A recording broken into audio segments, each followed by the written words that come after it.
Okay, we're recording. Right, thanks. Welcome everybody. Purely by coincidence, it's the day of stage two of the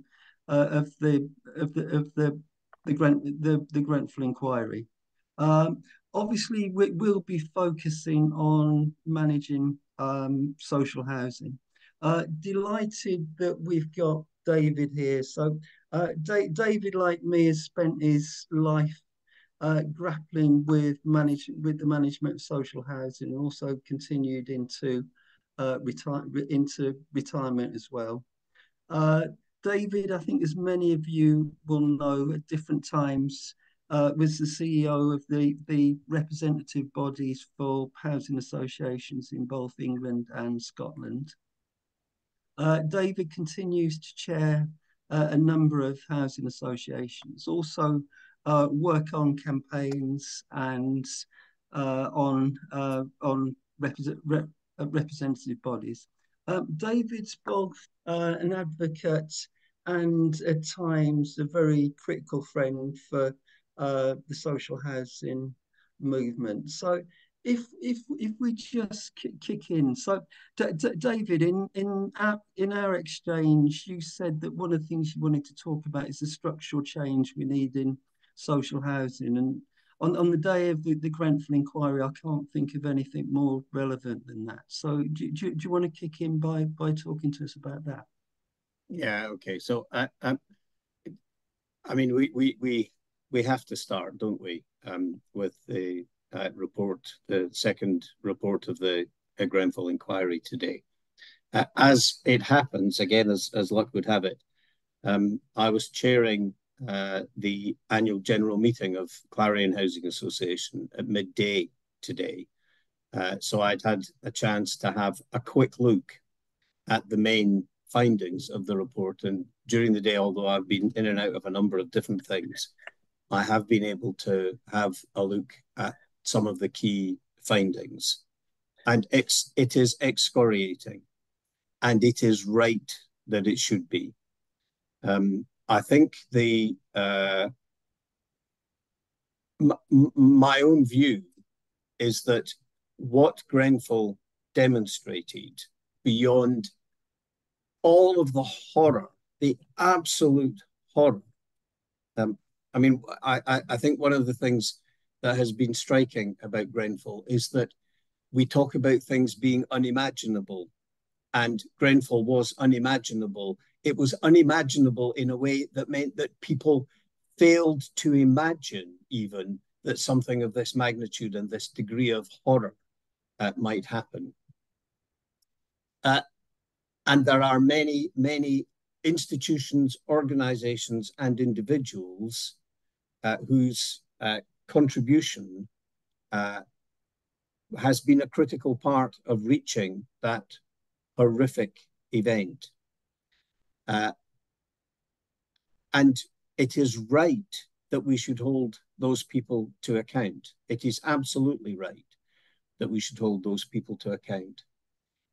It is also, I think, necessary to think beyond the individuals, both individuals as people and individuals as organizations, to the environment that allowed all of those things to happen and for it all to culminate in Grenfell. And I have in the past written about, for example, about regulation.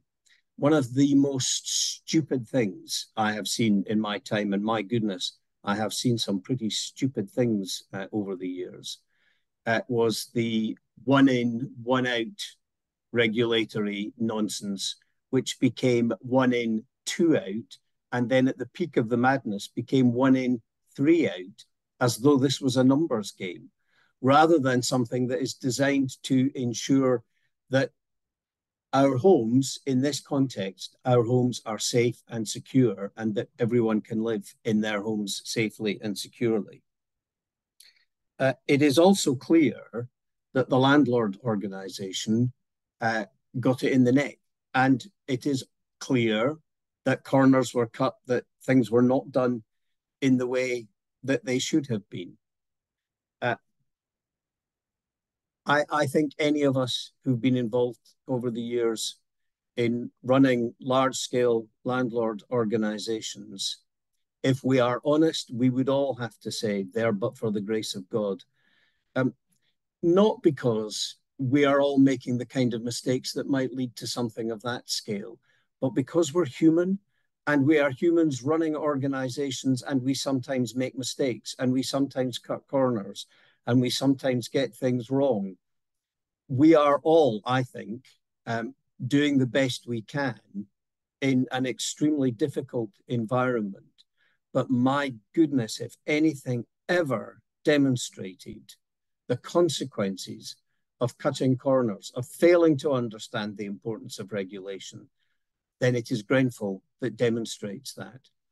And my starting point, and I have believed this for a long time, my starting point for any conversation, any discussion about how we end the housing crisis and fix the problems that we've got, is that we won't do it unless we understand that this is a broken system.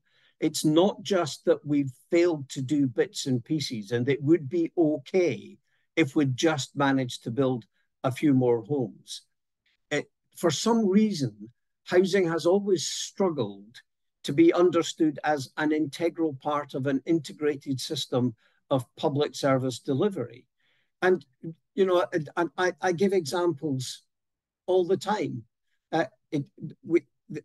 You may think this is a relatively small example, but we still have homes in the northwest of England that are boarded up and not being used, not because they're not usable, not because there's not a demand for them, but because the people who would be able to use them would be regarded as under-occupying and therefore eligible for the bedroom tax and therefore not able to pay.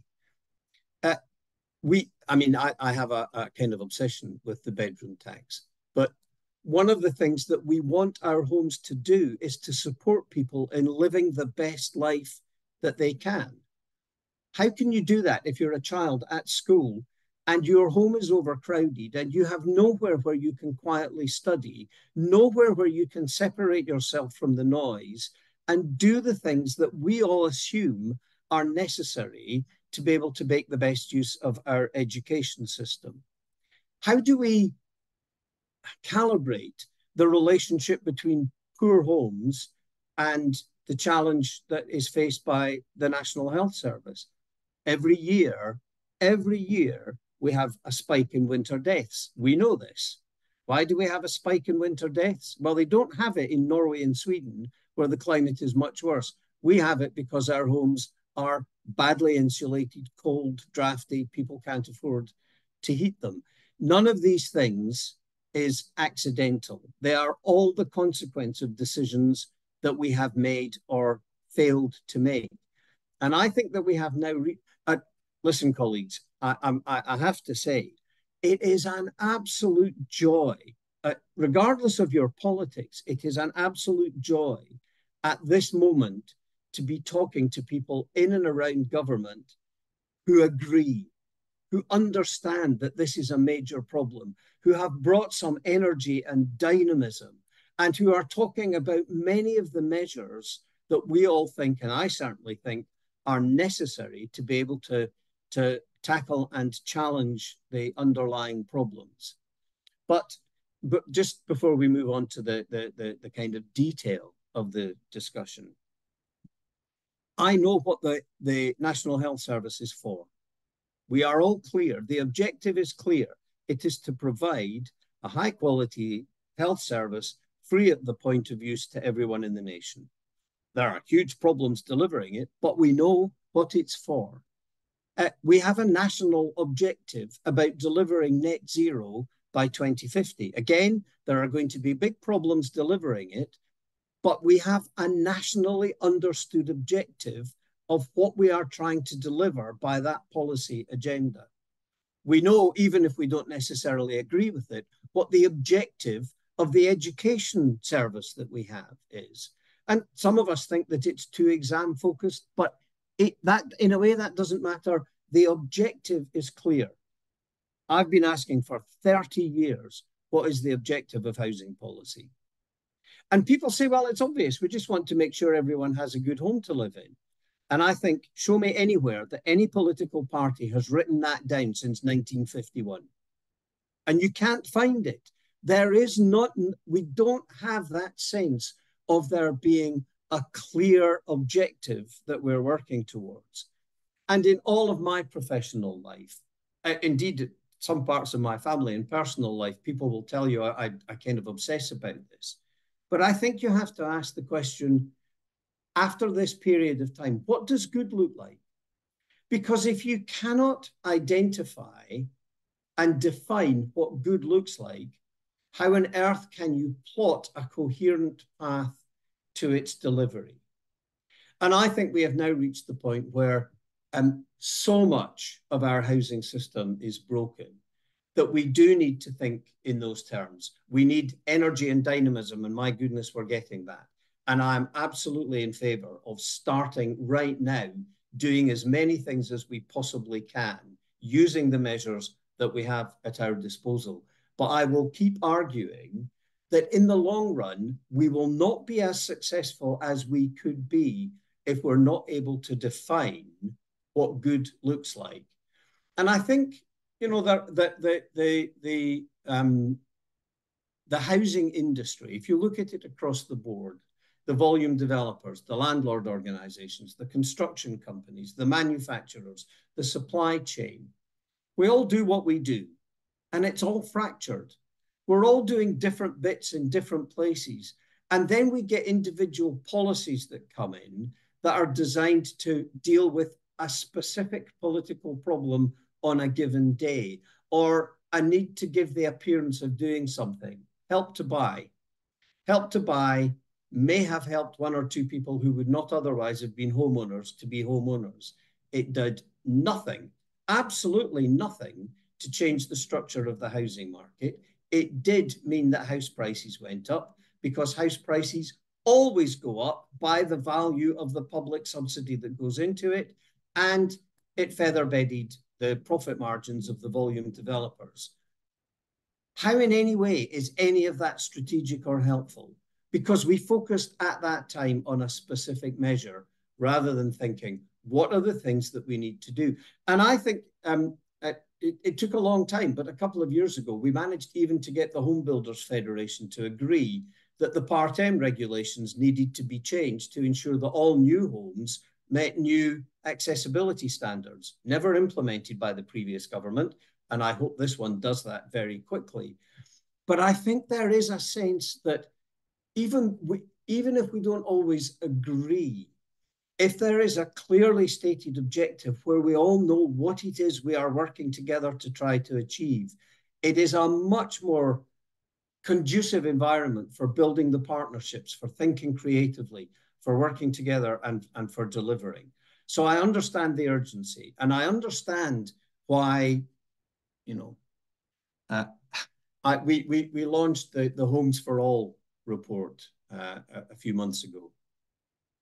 And I was asked in a media interview, having spent a while saying, we are not going to talk about individual measures because that's not what this is about. This is about a vision, and then having a strategy, and then having mechanisms in place to ensure that that strategy is delivered. I was asked, what's the one mechanism you would do? And I said, every time you ask that question, you're asking the wrong question. And every time we answer that question, we're providing the wrong answer. Because individual mechanisms will make a difference at the margins, but they won't tackle the scale and depth of the underlying systemic problem. David, you entitled you talk a vision for housing. Tell us your vision. Well, I'm not going to quote from the Homes for All document, but my vision is, and I really don't think this is difficult or should be difficult. My vision is that we should set ourselves a national strategy, a national objective of ensuring that everyone in the country is housed in a warm, safe, dry, and affordable home. And that they are housed in places, in communities, in neighborhoods that meet their needs and allow all of us as human beings to maximize our potential.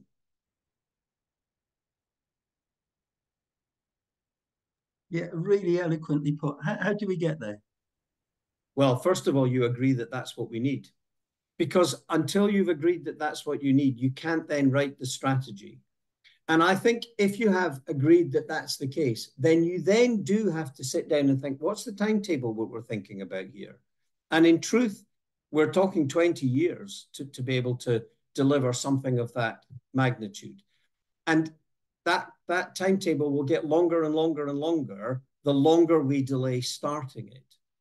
Um, so I do not want to be critical of the incoming government because I do think the instincts are all so positive. But I think 1.5 million new homes is a great ambition, but I don't know where they're going to be built. I don't know what the tenure mix is. I don't know whether they are designed to deal with helping to grow economies in parts of the country where sluggish economies are the major problem. I don't know whether they're going to be focused on places where already the housing market is so overheated that anyone has a chance. I don't know whether the first priority for these new homes is to get 150,000 children out of temporary accommodation. We have to be able to specify all of these things. What proportion of the new homes should be for owner occupation? What proportion should be for shared ownership or other intermediate tenures? I agree. I first, when I was at the Federation, we and Crisis commissioned the first piece of work that the Heriot-Watt University came up with that said 300,000 homes and 90,000 of them need to be social rent. And that was 7 years ago now. So we're way behind that number. So think of a number and add it. 120,000 social rent and 350,000 is probably where we need to be getting to. I think that you can actually put indicators in place, metrics in place. So again, I'll give you an example. I don't know whether this is still the case, but when I was quite heavily involved in Housing Europe and therefore able to look at the way that different governments around Europe approached this challenge, two countries in particular were doing pretty well, and these were Finland and Norway. These two countries both had written into legislation a very simple, straightforward metric that said, we understand that to ensure that we continue to meet the housing needs of the nation, we need a replacement rate of 7 homes per 1,000. So if we were doing 7 homes per 1,000 population, 7 homes per 1,000 population, we would have been building 420 or 430,000 homes a year every year for the last 10 years. You can put things like that into the strategy. And the other thing I would do, Andy, is legislate for some of this. So again, to give an example, we may want to come on to talking about rent levels and rent policies. If government is going to continue to determine the rent policies, then I think government has to mean it when it says we're going to make this a long-term commitment. And the only way that any government can make a long-term commitment about anything is to legislate for it. And again, I give you an example. You will all know that we had 4 years where housing associations and local authorities were required to reduce their rent by 1% per annum. No allowance made for inflation, a straight reduction, 1% per annum. That announcement by George Osborne came 6 weeks after he said the rent settlement will be CPI plus 1 for the next 10 years. And I am doing this particularly to ensure that housing associations have certainty when they go to potential investors to generate the money that they need. And people took him at his word and went and got the money. And then we had 1% per annum rent cut. And I don't think people properly understand the impact of these flamboyant, off the top of their head decisions. So I will give you a Clarion example. You will know that we were rightly criticised for the condition of some of our properties in Merton in South London, particularly on the Eastfields estate. There's a whole backstory to that. But the good news is that we are now engaged in a 10-year major regeneration programme we're building new homes, we're demolishing the ones that are not fit, and we're making some very good progress with that. That is costing us £1.2 billion over 10 years. If we hadn't had those rent cuts, we could be doing 2 regeneration projects at that scale over that same time period rather than just 1. That's the impact. So, David, as you know, we're doing the sensible stuff. So we've introduced rent certainty for 10 years, and it's CPI plus 1%. The major challenge is that we've promised that there's going to be £1.5 million delivered. If Matthew Pennycock phones you up and asks you how we do it, how do we do it? Well, honestly, I think you do it by starting where he and Angela Rayner appear to be starting. What are the things that we need? We need certainty. Everyone in the market needs certainty. We need proportionate, targeted, but effective regulation.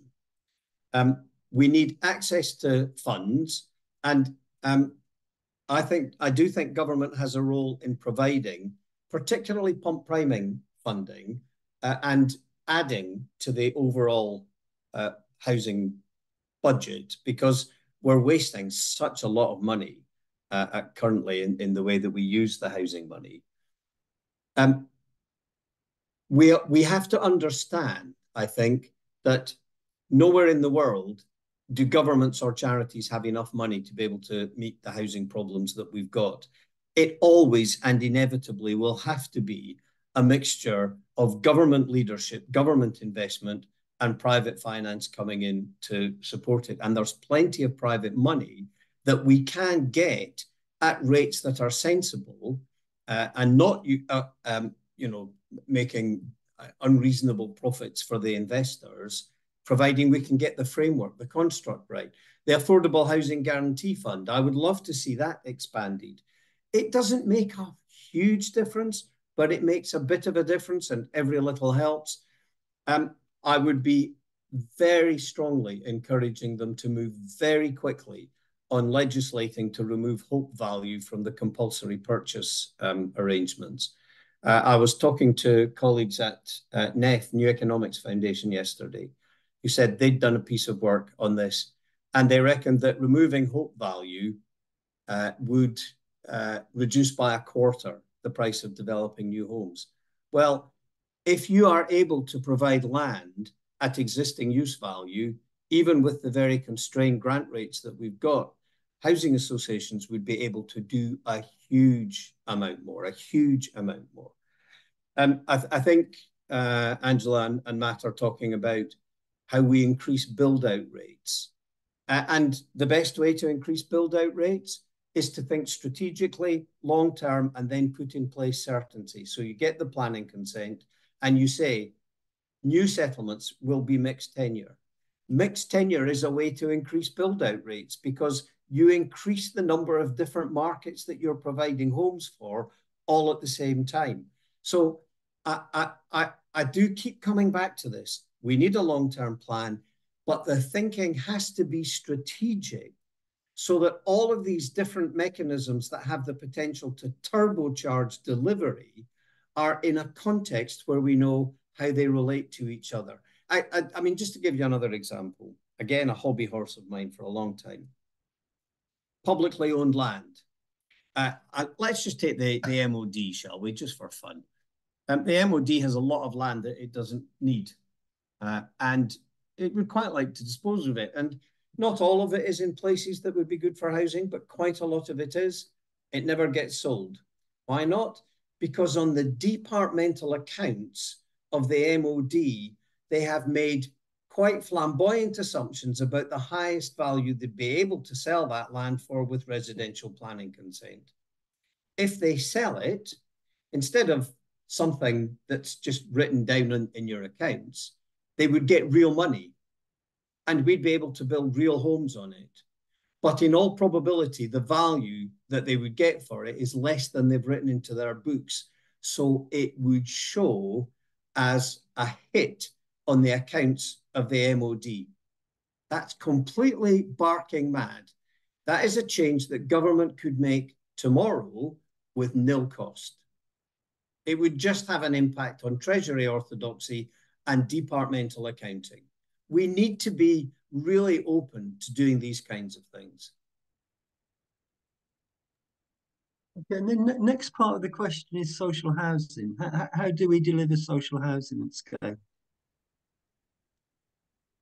Oh God! I mean, who here would not like to have a magic bullet, something that you could just snap your fingers and say, if we do that and that, it'll make all the difference. There is no magic bullet. We all know that. What we do have, I think, where do you start?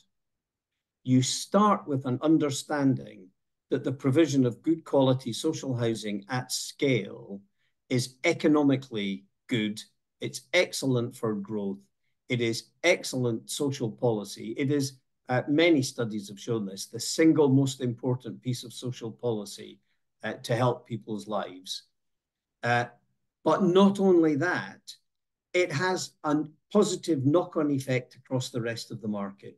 One of the reasons that we've got house prices out of control in many parts of the country is because we don't have enough social housing. Not because we don't have enough homes for sale, because these are micro markets when it comes to the point that you build the homes, but we don't have enough social housing. There is too much pressure going through a badly regulated, generally, not always, but over expensive private rented sector, a private rented sector which less so now, but has been cannibalizing the first-time buyer market. We need to stop all of that. We need to do things that allow a high-quality private rented offer to be there, an increase in the number of good quality homes for first-time buyers at affordable homes. And the best way to do that is by a massive increase in social rent. Now, the starting point for that is believing all of that and saying, that's right, we are going to do that. And we've had, I think, far, far too long, certainly 14 years, but I would argue, honestly, longer than that, where we've not genuinely believed that. We've not properly understood. People who don't know about housing are always astonished at this, but they think that the richest economies have 100% owner occupation. Wrong. The places that have 100% owner occupation are places like Bulgaria, where everyone was given their home after the fall of communism, but with absolutely no means of collective management of the blocks and collective management of the collapsing district heating systems, and Sri Lanka, and places which have huge economic challenges. That's where you have very high levels of owner occupation. The most successful economies in the world have a balance between what we would call social rent, private rent, and owner occupation, because people need different things at different parts in their lives, and different people in different places need different tenures. That just makes sense, but we've not followed. We've had far too much rhetoric that says everyone wants to be an owner-occupier. That's not actually true. Not everyone wants to be an owner-occupier, but for those people who do, the policies that we have put in place theoretically to help to deliver that have been catastrophic failures. So fewer and fewer people are able to be owner-occupiers. So it is, I keep going back to the same thing. You have to start with an objective. You have to be clear about what you're trying to deliver. You have to believe that social rent is absolutely integral to our future housing and economic success, and build from that point. Now, can we do it more quickly? We can. We can do it more quickly by finding land at existing use value, by finding public land and prioritizing it. I see someone put up something about the churches having land.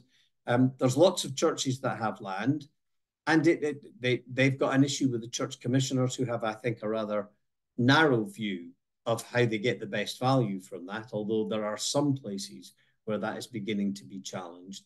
Actually, there are landowners who would be happy to see their land being used for social rent in their own communities, but are very reluctant to sell it for, you know, large executive homes that enrich the developers but don't really enrich anyone else.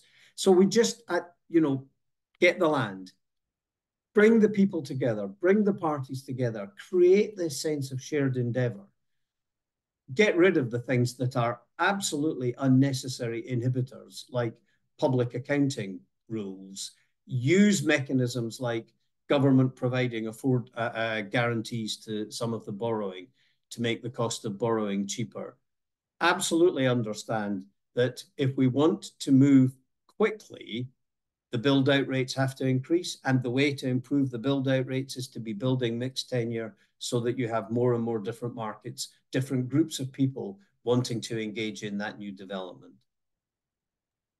Yeah, questions are building up in the chat, and we will Yeah. drift on beyond the hour if that's okay. What one final question from me? We've talked a lot about what governments can do. Give us an insight into the discussions that are happening with the boards that you're involved in. So obviously you've got the conflicting pressure that need to invest in existing homes, need to make those existing homes safe, and at the same time we're all desperate to get social housing built. So I've understood correctly that Clarion have announced that you're kind of scaling back on your new homes program because you need to invest in your existing homes. We have done. We've had to make that decision. Pro tem. I mean, it's not that we don't want to be building. Yeah, You'll of be aware course. of the fact that Clarion and many other housing associations have been quite roundly criticised for trying to build new homes, and people have said you've prioritised that on, you know, before looking after your homes. It's a nil-sum game. This. We have a massive housing crisis, and housing associations exist to provide homes for people in housing need. And everyone I know in housing associations would like to be doing more, would like to be able to build more. I think that housing associations have been guilty in the past of not stretching their balance sheets enough, but now they are. And the problem is that after a period of rampant inflation and constrained rents, then the income that we have is diminishing relative to the size of the overall challenge. So there's another truism here, which is what is the primary component? What is the thing that most defines subsidized housing? Answer: subsidy.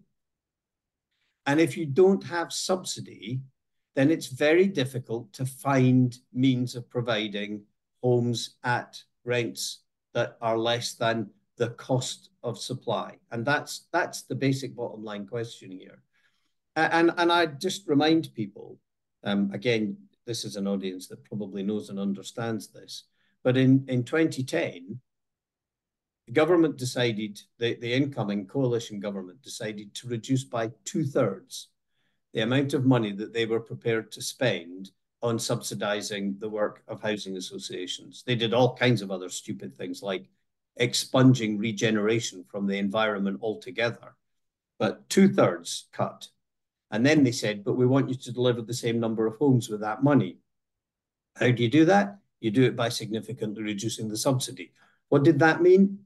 It meant that if you were a housing association trying to build new homes, you were banned from using that money for social rent because it was too subsidy hungry. You were banned. You were not allowed to use public money to deliver social rented homes. And so, you know, people tried to do things, I think actually in a way that I think has been not properly understood, but was quite heroic, really, of moving into markets that we didn't properly understand, of building homes for sale. I think more and more that's now part of mixed tenure developments and a more strategic approach. But we started doing it so that we could try and make profit, so that we could create our own income stream that would allow us to provide a bit of subsidy and do what was always a tiny bit of social rent. So, yeah, the whole challenge of how, I mean, every pound that we have in Clarion, I could spend 4 times every day. And the last few years, it has become increasingly difficult. I mean, it's very difficult for people like me who are on the board of housing associations that have some real difficult challenges with the stock. And there's history here. You know, whether you think stock transfer was a good idea or not, it happened, it was a fact. And some of the homes that big housing associations own, actually in the same way that some of the homes that local authorities own, were built 60 years ago with an anticipated life of 40 or 50 years. We've not planned collectively as a nation for how we replace them, and those chickens are all coming home to roost. So the scale of the challenge is absolutely enormous. Will people forgive me just to ask one supplemental question, because I think this is essential. On the question of subsidy and how much more subsidy is going to be needed to accelerate the delivery of social homes. Obviously, there's a lot of debate around this. So you probably caught that Glenn Bramley has written that within the £8 billion a year direct support for housing, if we kind of moved funding streams, we could significantly accelerate delivery. I know Duncan Bowie on the call vociferously disputes that, because we had an email exchange about it. I also kind of talked it through with Alex Steiner, who we've also has also done an in conversation. He's saying, well, a lot of that 8 million is prime in private development, and if you kind of take, sorry, that 8 billion, if you take that 8 billion away, you get less development, and then you get less social housing as a consequence. So if you were in government, where would you put the £1 billion figure, David? What do we need? So I would be arguing for every penny that was possible to deliver, because there isn't, I mean, really, the amount needed is, I mean, basically it's about 2 billion a year that's going in at the moment. Multiply that by 10, and you might begin to scratch the surface of the level of the need. Multiply it by 100, and well, you couldn't deliver. You couldn't deliver at that scale quickly. So what I would like to see is a ramping up in a way that is, again, strategic and be able to be managed, so that we can calibrate the building of new homes for social rent in a way that, you know, recognizes that we don't have the land in place at the moment, that there are big gaps in the construction industry, in the skills, in the supply chain. We have to invest in all of these things. I mean, so I'm kind of reluctant to put a figure on it, because honestly, I can promise you that any figure you put on it is not enough. I can, though, tell you that if you set a national objective of rebalancing housing investment away from revenue subsidy back in favor of capital subsidy, then you would be able to build more homes at lower rents. The problem is that, I mean, when I started out in housing, something like 95% of housing investment was capital and 5% was revenue. It's the other way around now. It's complete insanity, complete insanity. So we need to redress that. The problem is that you need the money up front to begin to deliver the much more lower rent, social rented homes, to begin to see the housing benefit bill come down, and then go back into building new social rent homes.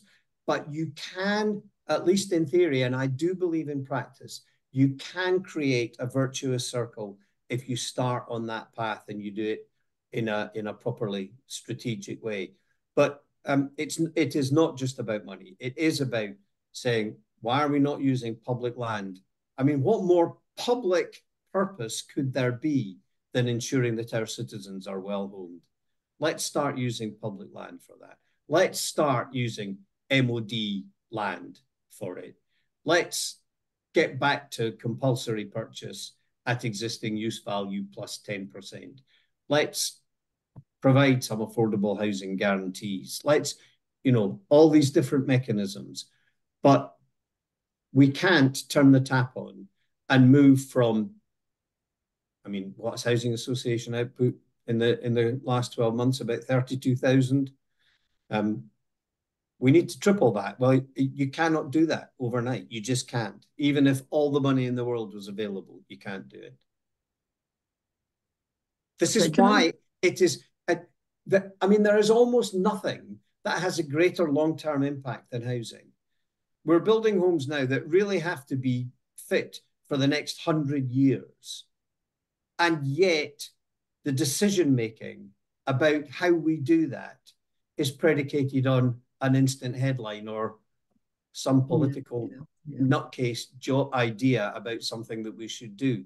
We have to understand that this is long-term and strategic. Can I say thanks to all the participants for indulging me? But I think David's given us some fascinating information. So can I bring people in from the chat? So Mary, you've got a question.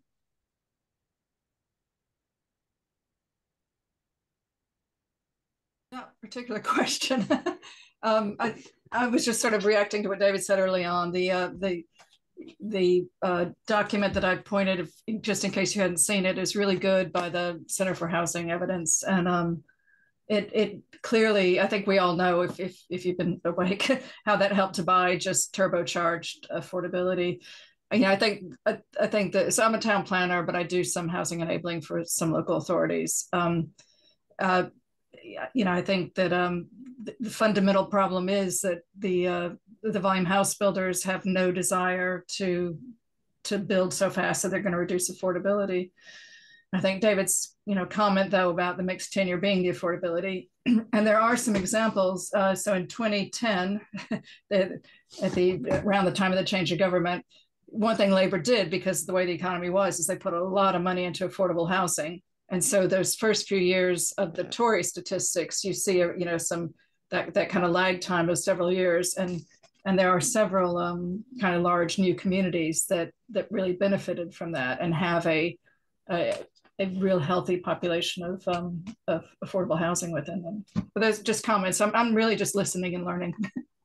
Can I just a quick comment on that? Maybe I'm telling tales out of school, but hey. Around 2014, I had a meeting with Eric Pickles. Now, you will recall that he was in charge of, what was it called? Whatever it was called at the time, of that department for the whole 5 years of the coalition. And they were heading towards an election. And he was finally beginning to pay some attention to housing. So he asked me to go in and have a chat with him, which I did. And he said, I can see that after the global financial crash, housing associations were able to build actually quite a lot of new homes. And, I hear that you guys are counter-cyclical. How did you manage it? And I said, well, because as part of the response to the global financial crash, your predecessors thought that a good way of keeping the economy going was by supporting the building of new homes. They provided the subsidy that allowed us to behave in a counter-cyclical way and build new homes. And that carried through. And he said, so it was because of government funding that you were able to keep going and to increase output at that time. And I said, yes, Eric, that's exactly right. He'd been Secretary of State for 4 years. And honestly, it was like this was the first time he'd properly understood that. It's dismal. Yeah. Claude, you've made a couple of points.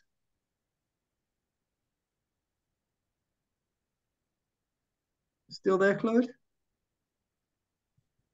Yep, I'm here. Go on then. Yeah, so do you want to make your points directly to David and he can respond to them? Well, again, I'm part of, along with Mary, quite active in the alternative market. I'm part of the Right to Build task force as well, nationally, that's looking at self-build and custom build and different ways of delivering housing. And for my life, I did a self-build over 30 years ago where a group of unemployed people got together and built their own houses. And I've got construction skills and have been working in the construction industry for the last 30 years. So being of that Windrush generation, the no blacks, no dogs, no Irish, and watched the whole housing market. I was born, educated, and brought up in the UK. So I've watched this housing market for the last half of a century, and been pushing. And I feel that, you know, this idea that 80% of the population are house owners is a myth. You know, some of the people at the top have an opinion of how the house market is going because they live in very plush areas or very plush houses. But I mean, to go on to my point, I think one of the projects we did was working with ex-military, because we realized that 50% of all homeless men living on the street are actually ex-veterans. And we went and pushed against the MOD to be very supportive to them ex-military veterans. And they had lots of land, and the MOD still has lots of land that they used to house soldiers on many moons ago, but now how soldiers are not housed on that land. Soldiers are pushed to live back in the community in modern times. So I think, for me, number one, MOD land. Church has lots of land, and somebody put in the chat, in good situations. And I also think, because there's so many points that I want to hit at, I also think that some of us, if we look at the house that we're living in now, right now, how long ago was that house built? Some of us are living in houses that were built 80 years ago, close to 100 years ago. So the investment in social and housing, the fabric of society, brings income in for a very long time. So when you build houses, sometimes they talk about houses as though they're built, the investment is made, and it just sits there. No, that house brings in rent, that house brings in mortgage payments, that house is generating finance for the foreseeable future. And that's why I put in the chat that social housing should be funded, in my opinion, like they fund building roads, like they fund building schools, like they fund building hospitals, because different to those things I've just quoted on, housing continues to bring money back in for generations to come. So investing in housing is actually an investment in the fabric of the society that we live in. And Claude, should we let David reply to that? Yeah. Yeah. All right. Okay. Thanks. Lots of points there, Claude. Can I start with self-build? I grew up in a place called Oxgangs, which is a council, basically a council estate built post-war on the south side of Edinburgh, halfway up the Pentland Hills. And when we were at school, some of the kids that we used to knock around with lived in an area of Oxgangs that we called the self-builds, because they were self-build. I was in my 40s before I discovered that that scheme was the biggest self-build ever anywhere in the United Kingdom. And I thought for decades, why have we not done far more of this? But so often it's about a lack of imagination in creating the circumstances that allow these things to happen. I think, we've seen some of the experiments that local authorities have had recently with their own housing companies. I must say, I've thought, I wonder whether it might have been better for them to have used land that they already had, serviced the land, and then sell plots of serviced land with planning consent for people to build their own homes on, which would make it easier for the self-builders and create a source of income for the local authority, which is also the planning authority. Now, doing these things from scratch is never easy, but I think that we have denied ourselves all kinds of things. I think it was you that put in the chat, you know, what about housing co-ops? We have had some housing co-ops in Britain. Glasgow in particular actually has a very strong history of housing co-ops. But it has always struck me as astonishing that, you know, I visited some housing co-ops in northern Italy. They're huge. They've been around since the early part of the 20th century. They're very successful. They've managed to retain ownership, invest in them, community facilities, all the rest of it. We are the country of the Rochdale pioneers, and we've had huge cooperative funeral services and cooperative retail services. Why have we not had that same history of cooperative housing? And that, you know, there are a lot of reasons for it, societal, cultural, but it is just like a collective failure of imagination about all the different things that we could have done, that we could have invested in. But no, we just say, we'll leave it to the volume developers and we'll just exhort them to do a bit more. Yeah. Alison, you look as if you've got a related point. Well, it's not necessarily related, but I have been quiet for a long time. I was just reflecting on something David was saying earlier and thinking about. So I had all those years at CIH, you know, a bit like Jim, where we had to concentrate on not being at all political. So actually now as a vice chair of Labour Housing Group, trying to more overtly politically is quite sometimes a bit of a challenge. So I'm trying to think about the target that the incoming government have set themselves, you know, 1.5 million within the first parliament. And I'm just wondering whether that is an absolute mistake. You know, given that what we've been talking about lag times, that even when, you know, we turbocharged with grant, then actually building at scale, you know, takes you 2 or 3 years. We've got all the issues I think Claude put in the chat about construction workers. We've got an ageing workforce of builders, and we've cut off, you know, people coming from Europe to help us build. I don't know how, you know, would they, do you think, politically have been more sensible to say 3 million within 10 years than 1.5 million within 5 years? Do you think there's a cat in hell's chance of that happening? So I think there is a cat in hell's chance, but that's it, because of where we're starting from. I mean, I'm in danger of using everything to kind of reinforce my kind of core point. And the problem with starting with that big, bold figure is that it's starting from the wrong place.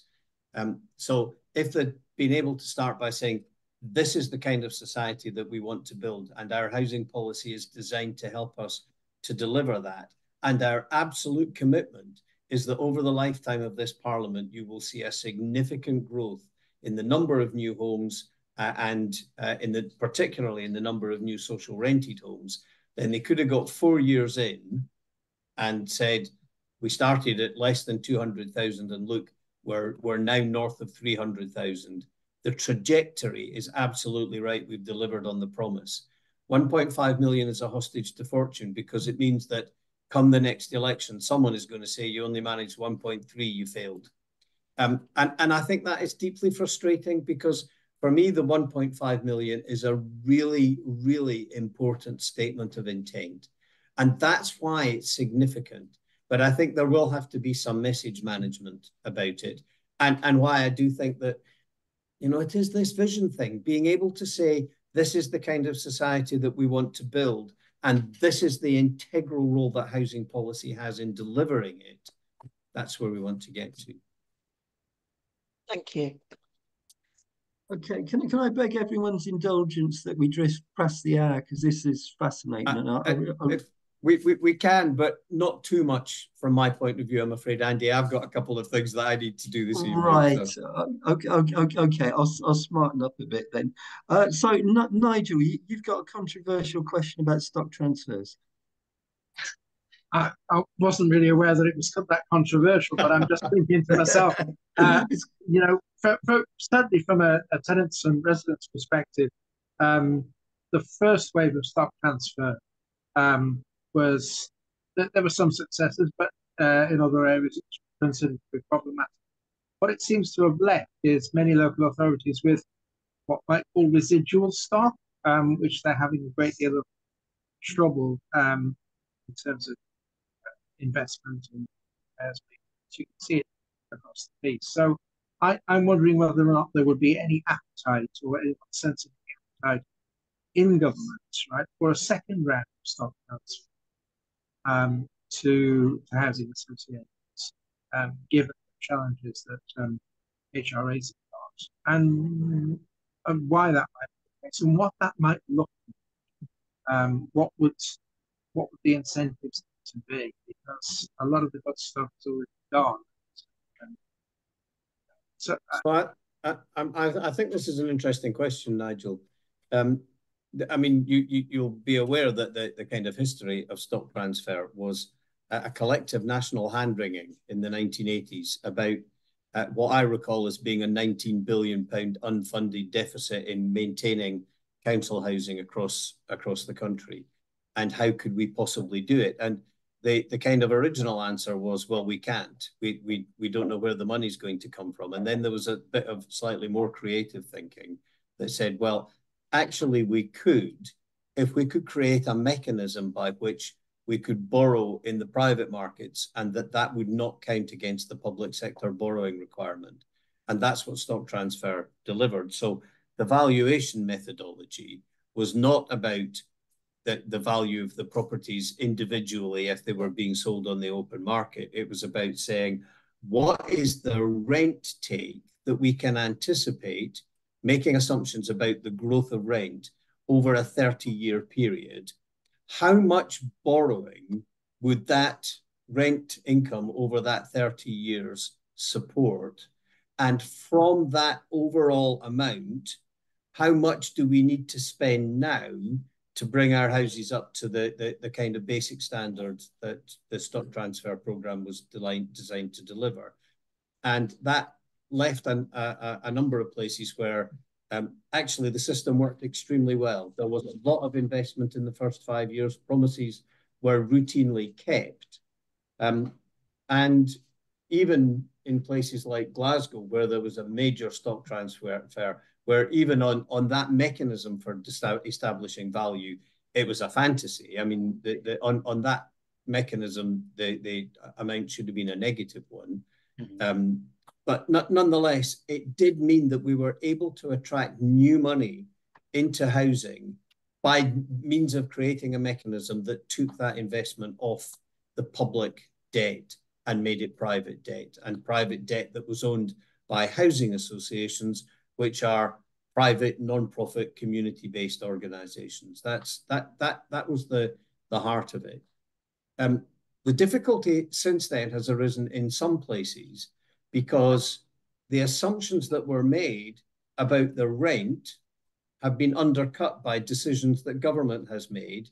So the amount of investment that has become necessary, as it were, second time round, has not been able to be supported by the income streams that housing associations have to be able to borrow new money. I mean, you know, I thought after the global financial crash that when they were putting money into the coffers of banks, their quantitative easing, what they should have done was provide borrowing to housing associations at zero cost, because that would have actually meant that the money got spent, it would have been invested in our homes, it would have helped to build new homes, it would have had a bigger impact on improving the economy. But the orthodoxy didn't allow that to happen either. Now, the question is, are we in a similar environment now where that kind of approach to thinking differently about how you might finance the investment needed in delivering the renovation that's required. I don't think we're in that place now, because I think so much of our stock has got so much older since then and has such a big backlog still that there would in the day, back in the day, if the valuation was less than zero, then there would be, in most cases, what was called a dowry. Actually, government would chuck a bit of money in to make the whole thing stack up. That was also economically rational, but you have to be able to follow through. And this is always my frustration, that you have these things which are by their very nature incredibly long-term and all predicated on 30-year business plans and 30-year investment cycles that get ruined by short-term idiosyncratic decisions made. So I don't think there's a stomach for it at the moment, but there may be an environment over the next couple of years where trying to think creatively about how we might do something similar, but in a different context. I hope that there is that kind of opportunity for creative thinking. How much longer can you give us? Another 5 minutes, Andy, but then I am going to have to stop, I'm afraid. Oh, right. Okay. Can I just bring in James and then Kevin with quick questions? Yeah. Right, just a quickie. Should England get rid of right to buy as we've done in Scotland and in Wales, David? Well,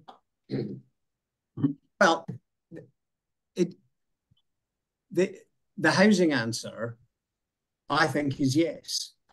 But there's no way that the politics of it will allow it to happen in England. And I think we just have to be a little bit careful. There is a quite a serious argument that says that right to buy is the one thing in our history where the state has been responsible for the transfer of publicly owned assets to poor people. And actually right to buy did that. And I've never myself thought that it was the ability to buy the property that was the fundamental problem. It was the size and scale of the discounts, the unfunded debt that was then left with local authorities. And so you had tenants who were still there, effectively paying the debt on houses that people had bought under the right to buy, the complete failure to reinvest and the complete failure to build new homes. So I think that the politically possible in England is, well, if I was the minister, I would say any new build that was done by a local authority should not be eligible for the right to buy for a minimum of 10 years. And I would reduce the discounts back to the level that they were at when Labour left office in 2010. And I would use all of the receipts to build new council homes. And I would say to government, it's your job to cover the subsidy here, not anyone else's. You want this, you provide the subsidy. Kevin, quick question, and apologies to Dave and Mick. We just run out of time for your questions. Thanks, Andy. I think one of the biggest problems over the last 30 to 40 years has been a deregulation of certain sectors, including the housing sector. Now, there's been an over-reliance on the markets to deliver, and I think there needs to be a greater balance of bringing more. I mean, I know this might not be popular with everyone, but there needs to be a greater balance to bring more things under regulation so that actually deliver for people rather than actually just deliver assets for those who have got an awful lot of money or those who have invested an awful lot of money in them and actually deliver what people need. So I will answer that by saying it certainly does not feel like a deregulated sector. We are heavily regulated, and actually housing associations collectively are very compliant. We broadly speaking do what we're told. I sometimes think that we've been too compliant and have done things that we've been told to do by regulators, which are not sensible things to do. And I think that there is a real challenge about how you ensure good quality and properly accountable governance and how that plays alongside regulation. Because I don't think that the right answer to any question is, what does the regulator think? The right answer to any question is, what is the right thing for us to do? I am a fan of regulation, but it needs to be clear. Everyone needs to know what it is designed to deliver. It needs to work alongside rather than cutting across governance, and it needs to be proportionate. But I think that is genuinely a deliverable ask. David, this has been really inspiring. Thank you so much. Do you want to disappear? I just want to make a couple of sales pitches to everybody else on the call. So I will happily leave at this point, and thank you very much, everyone, for the opportunity. I've enjoyed doing this, and I'm just going to say to finish, don't give up. I think there is more ground for optimism now than there has been at any time in the last 20 years. It's just we're starting from such a low base, but here's a good chance to make a difference. Right, absolutely brilliant. Thanks, David. Thanks a lot, Andy. Bye-bye, everyone. Okay, bye. So